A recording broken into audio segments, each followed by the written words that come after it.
assistant professor of business and sustainability. So I teach business and sustainability where those two intersect. Okay.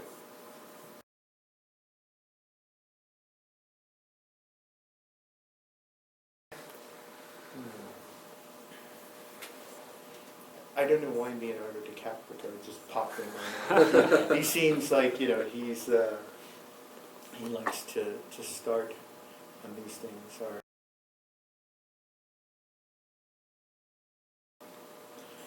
I think it has to come from us, the consumer, ultimately, to push.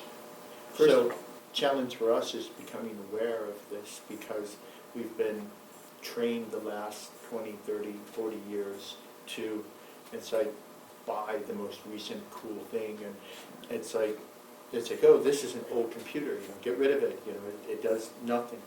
I've got to get the newest one, or the newest iPad, or iPhone, etc. So I think that's where it starts, us being aware of this and starting to change our buying habits. And when our buying habits change, you'll see it push back.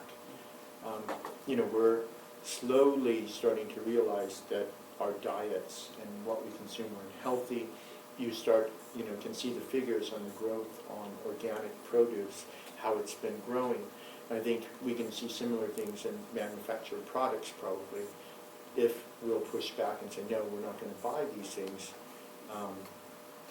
We want good products. So I think that's our best sort of defensive offense.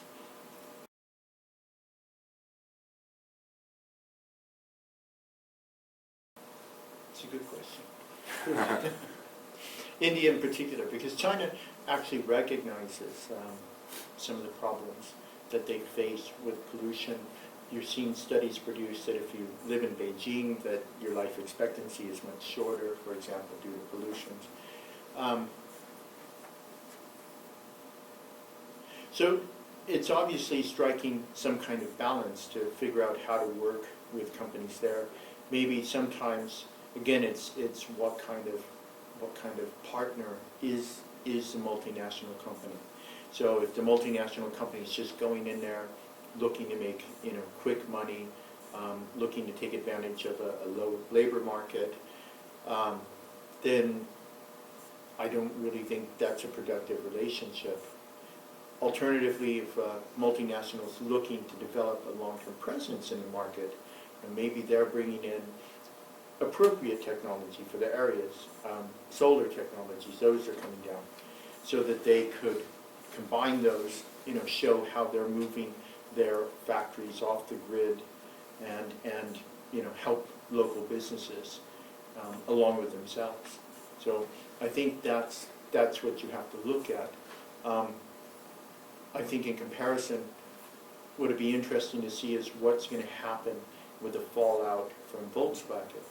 And what have they done to their brand by effectively cheating on this? And that if you look at multinational corporations, it's like, okay, if you want to be in India, you're going to have to show that you're part of the solution and not just there to make a quick buck, basically. So I think it's going to be showing you're committed to clean development, sustainable development. Does that answer your question? No, definitely. And I think and that even comes back to their perception too, on how much they're helping or hurting on a problem. And think about, and I don't know all the details, but the classic example of Coke in, I think it was Kerala, don't quote me on that, but southern India, or one of the provinces, basically that they had they were taking so much water that the farmers didn't have water to grow products. And so they have a horrible reputation now in India, Coke does. And Pepsi somehow, managed it differently, and they're not seen in the same light as Coke. So you're much more likely, probably if you're in Pepsi, to grow your business than if you're in Coke.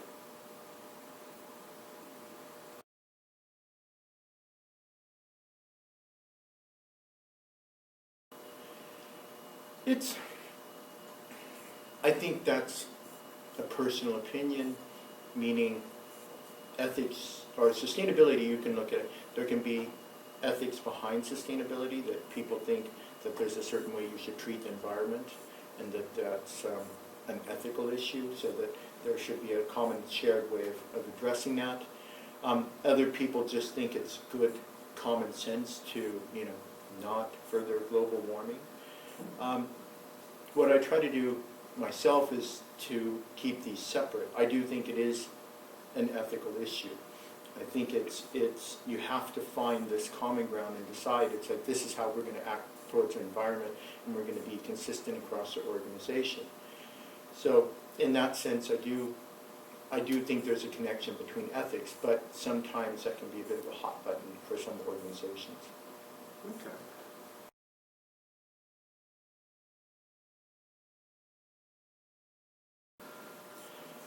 If you want businesses to change, I think there's two big levers. One is the reputation, and two is the government, so as you were highlighting.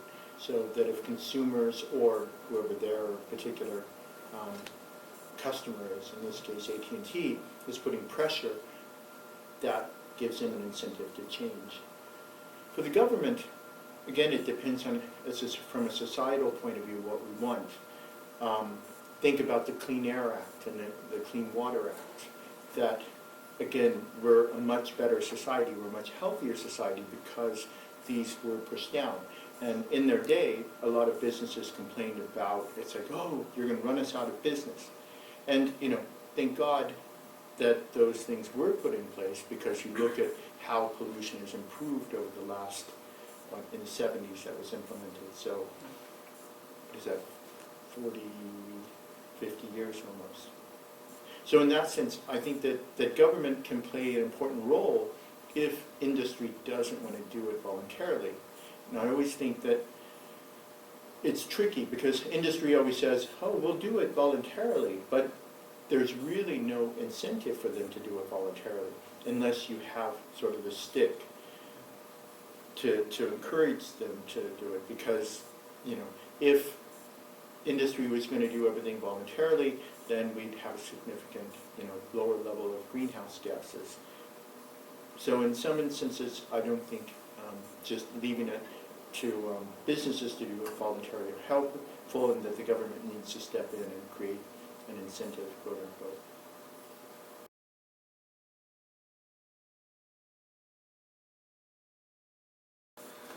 And then a question we could ask is, what was AT&T's role in this? Because as a customer, I think you can be a helpful customer or unhelpful. And if you just basically dump it on the supply chain and say, okay, you sort out the problem, that's your problem, you want our business, I don't think that that's helpful either. That if it's truly a partnership, then you're not just squeezing your supply chain on price or on sustainability, but you're working with them. And I don't know the situation, but then you would set up a transition. You'd say, okay, I expect you to have this done over X number of years, and these are the milestones I'm going to look for, so it can add the transition. Then if I was in the supply chain, managing the supply chain, then I would say, okay, and because you're being responsive, then, you'll get more of our business. We know that you care about our business and we care about yours. So I think also that sometimes companies are bad customers when they just throw it over the fence and say, okay, you get the price down, you address the sustainability, and we'll get all the benefits. Well, and you hear the similar with the big buyers like Walmart and everything, how they can pressure their supply chain for good and bad. I'd heard a story, again, I don't know what the end was, that Walmart was looking to push carbon emissions out of their supply chain. So did you hear about